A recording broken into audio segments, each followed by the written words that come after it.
Halo semua, balik lagi dengan saya Victor Excel, ada Pak Deniasu dan ada Pak Tito. Halo. Nah, di video kali ini kami akan ngebahas metode original John Paul 77 yang simple dan udah dipakai tuh lebih dari 5 tahun.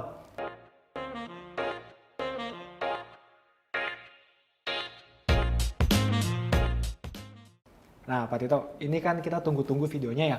Banyak banget Pak yang nunggu pasti ini. Nah, Pak Tito tuh pakai metode apa sih Pak pas trading? Profitnya tuh sampai kayak wah gitu loh Pak. Yang susah tuh konsisten Pak. Itu yang susah. Iya. Oke, metode yang saya pakai sekarang apa yang saya pakai dulu? Emangnya ada berapa Pak? Nggak gini, kalau sekarang kan saya gaya tradingnya itu swing. Ya kan, tapi kan seperti yang kita sama-sama tahu kan, pertama saya pakainya kan scalping.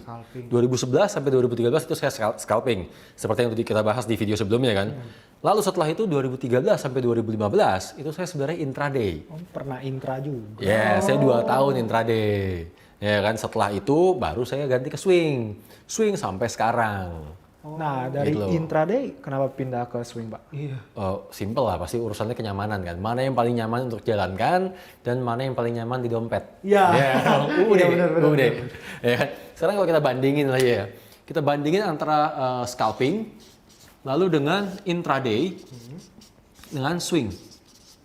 Oke? Dari sisi ini ya, profit ya, kita ngomong profit.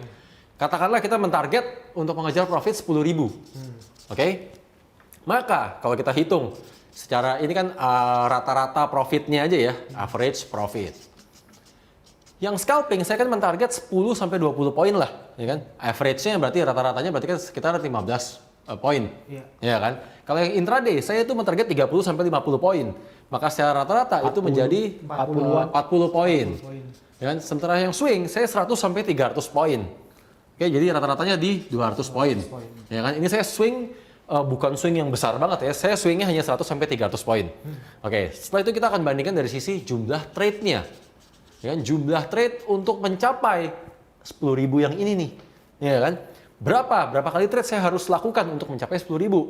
Standar kita pakai satu lot semua nih. Ya kan? Ceritanya pakai satu lot semua. Maka kalau saya 15 poin rata-ratanya berarti kan saya harus 60, trading 65. Oke. Iya, 65. 65 kali trade. Yang intraday Sekitar 25. 25, Pak. 25 kali trade, ya kan?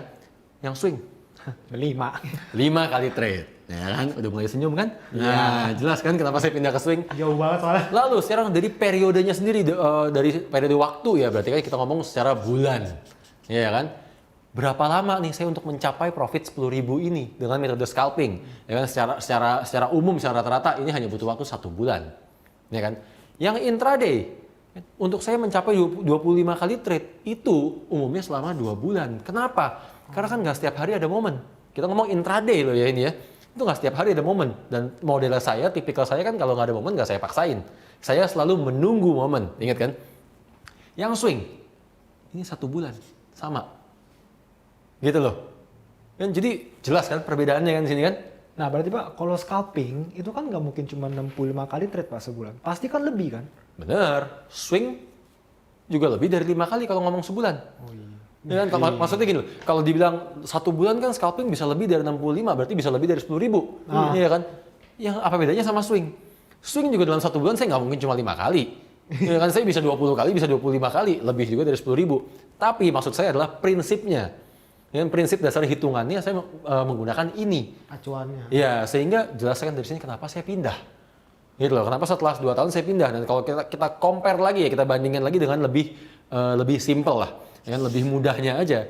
Kita sekarang bandingkan dari sisi money. Pasti. Ya, pasti dong. Pertama, berapa banyak uang yang kita hasilkan. Kedua, berapa banyak waktu yang kita habiskan. Ya kan? Dan berapa banyak tenaga yang keluar. Iya kan? Kan harus di-compare dari ini juga. Inilah yang akhirnya pengaruh ke kenyamanan kita. Benar kan? Nah, yang scalping sekarang. Benar, saya dapat nih uangnya. Uangnya besar. Kan? Profitnya besar. Tapi kan kita sama-sama tahu kemarin kan? Habis waktu saya. Benar Pagi nggak? siang sore malam Pak. Pagi, siang, sore, malam. Pacaran sama monitor. Pacaran sama monitor. Kan? Tenaga saya nggak tanggung-tanggung. Habis sampai masuk rumah sakit. Back pain Iya lah. kan? Ya back pain lah, apa lambung Banyak lah. banget. Habis semuanya. Yang intraday sekarang. Kita ngomong dari sisi money dapat nggak sih? Dapat. Tapi kan ini 2 bulan. Kan saya terbiasa profit sebulan 10.000, suruh sebulan 5.000 kan berasanya nggak dapet duit. Kurang kayaknya. Benar kan? Pasti berasa kurang, ya kan? Otomatis kita bilang, ini profit nggak sih? Profit. Tapi ya nggak ada apa-apanya dibanding scalping. Ya kan? Secara waktu, benar. Saya lebih fleksibel. Dengan saya lebih punya banyak waktu, tapi nggak banyak-banyak amat. Karena kan intraday itu tetap harus dimonitor secara berkala. Setiap hari ya? Setiap hari. Berarti dari sisi kebebasan waktu, samar-samar. Ya kan? Tenaga yang terbuang karena harus monitor secara berkala juga. Sama nih, samar-samar juga kan.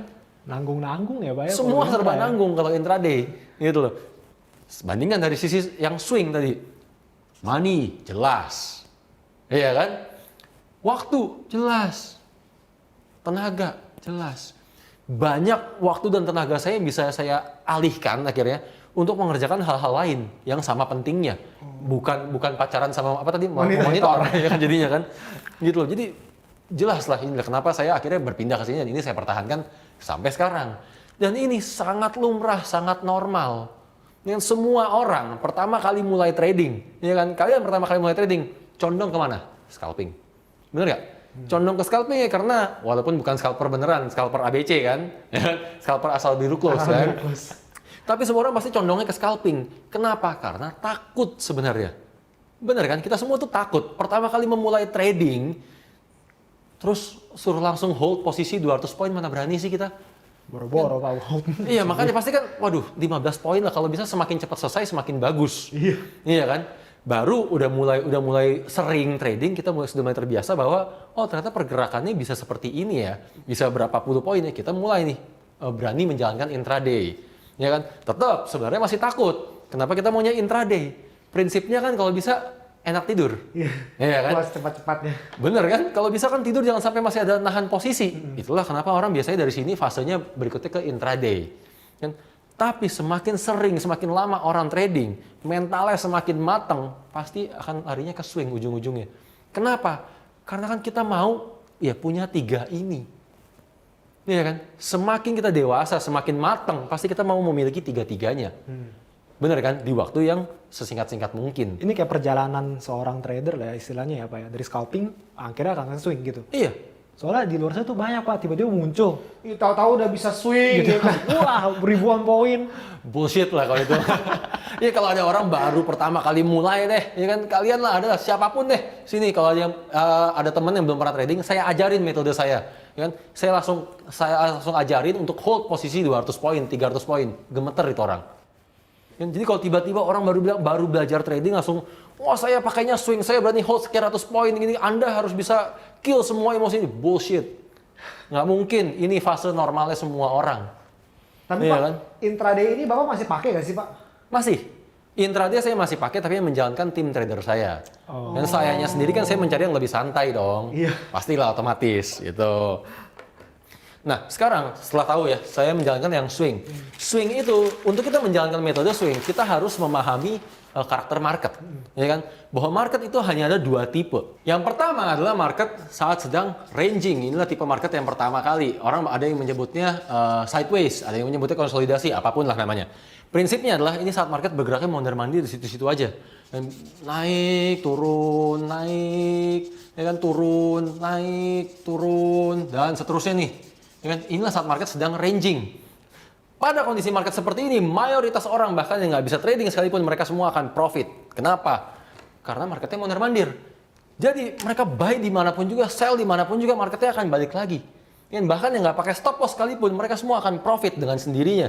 Contoh, misalkan di sini melakukan posisi buy di sini kan, oke buy.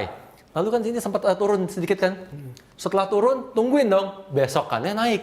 Ya kan, oh di sini TP selesai gampang. Ya kan? Marketnya turun lagi di sini, buy lagi dong. Ya kan? Ternyata turunnya agak lama nih, agak dalam. Tungguin sehari, 2 hari, 3 hari, 4 hari, 5 hari, 6 hari kali ini.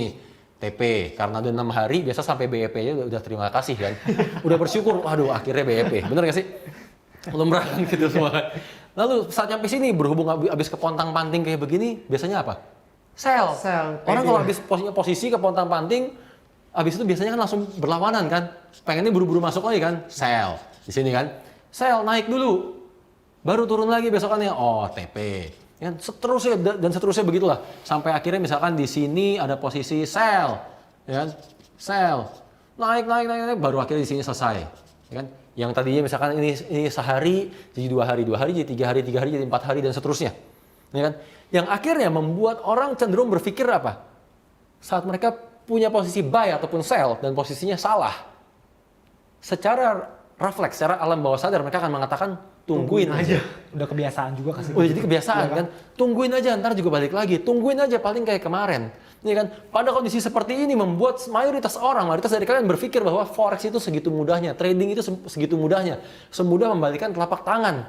Ya kan? Karena buy dimanapun dan sell dimanapun, hasilnya tetap akan profit. Tungguin aja, prinsipnya itu. Ya kan? Sampai akhirnya terjadilah tipe market yang kedua. Apa tipe market yang kedua? Trend. Kan? Pada kondisi market trend, oke, inilah mayoritas orang loss. Kenapa? Marketnya bergerak one way, begini kan? Oke. Atau entah one way turun atau one way-nya naik ya, begini.